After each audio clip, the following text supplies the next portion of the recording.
Support for Up to Date is provided by Geisinger, providing world-class care for our community, here where it matters. Hello and welcome to Up to Date from WVIA News. I'm Sarah Scinto, here to keep you in the loop with all the news you should know about. Today, find out how the big boy locomotive is having a big economic impact in Scranton, and learn about a storytelling competition coming up this weekend. It's Thursday, June 18th. Let's get you up to date.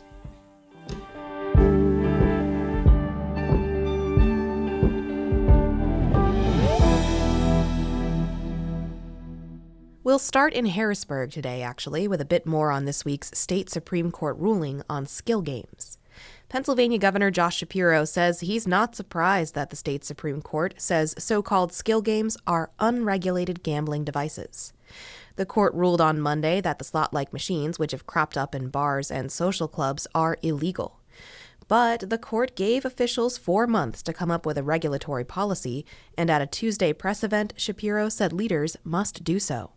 I think we all knew that we needed to do something to both regulate and tax skill games. I've been calling for this for 3 straight years. Senate Republican leaders say taxing skill games is a, quote, critical piece of this year's state budget, which is due on July 1st. Shapiro says he's glad that Republicans want to act. Learn more about the ruling in Tuesday's episode of Up to Date. Now back to Scranton. A storytelling competition in Scranton this weekend will present personal anecdotes with a common theme. WVIA's Haley O'Brien has more. The LGBTQ Story Slam hosted by Scranton Fringe will bring 8 storytellers to the stage. All queer or allies of the LGBTQ community, they'll have about 5 minutes to tell a story based on the theme, Don't Stop Me Now. The stories are all about resilience through the world telling them no. Umachi Demoriaku chose the storytellers for Saturday's live event at the Scranton Cultural Center.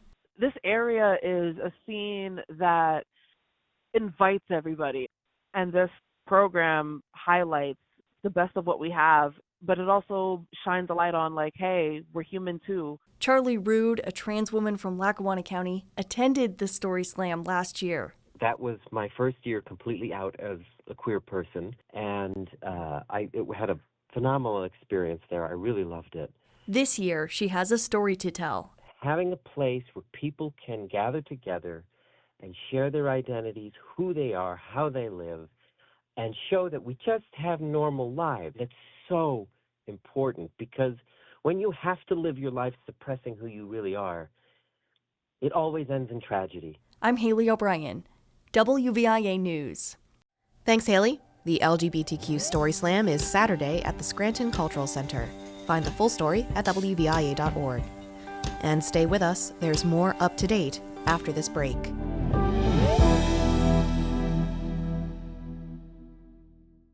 I'm Boris Kravchuk with WVIA News. Thanks for listening to WVIA Radio. Read more about some of the stories you hear at our website, WVIA.org/news. We appreciate your support because we report to you. Welcome back.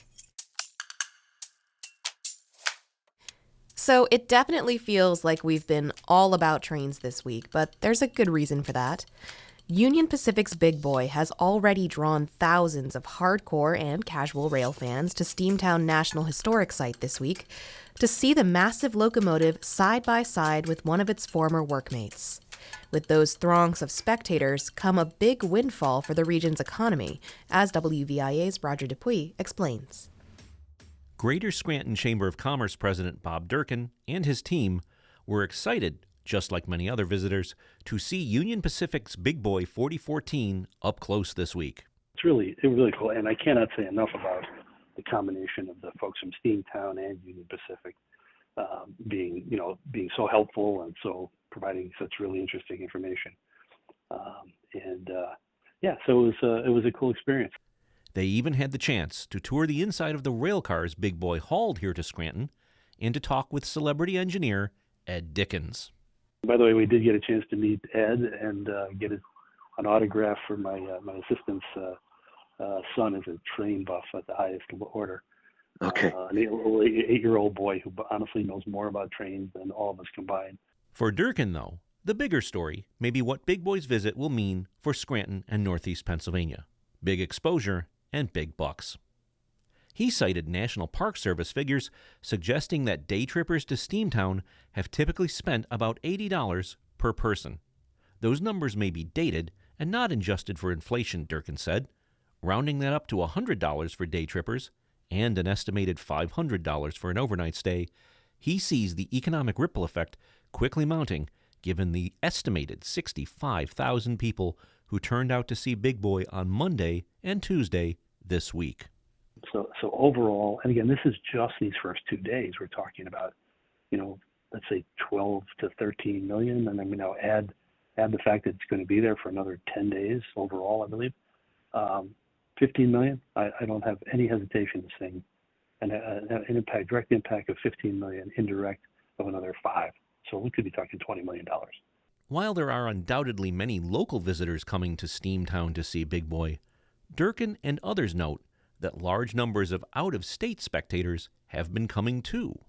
Because there are a lot of locals that are going as well, but so many of these, and believe me, I saw it. I saw it on their T-shirts. I saw it on the cars all around downtown. Virtually, every car that go by was a different state.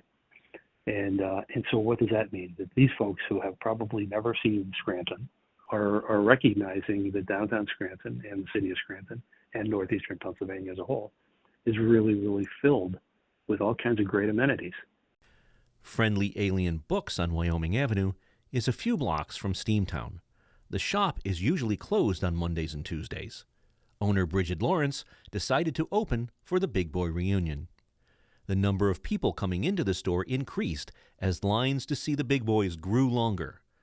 Lawrence said the customers came from a wide area. But now that those wait times are up, people are exploring more. It is mostly out of state that we've seen. So I've got Connecticut, Massachusetts, Kentucky this morning. So a lot of people from all over. Big Boy will be on display at Steamtown until June 30th, departing Scranton on July 1st to continue its cross-country America 250 tour. Roger Dupuis, WVIA News.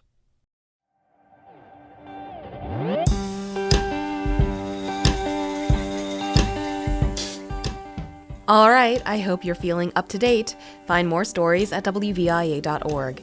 I'm Sarah Scinto. Thanks for listening today.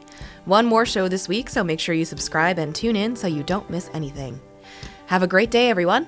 I'll catch you tomorrow, right here on Up to Date.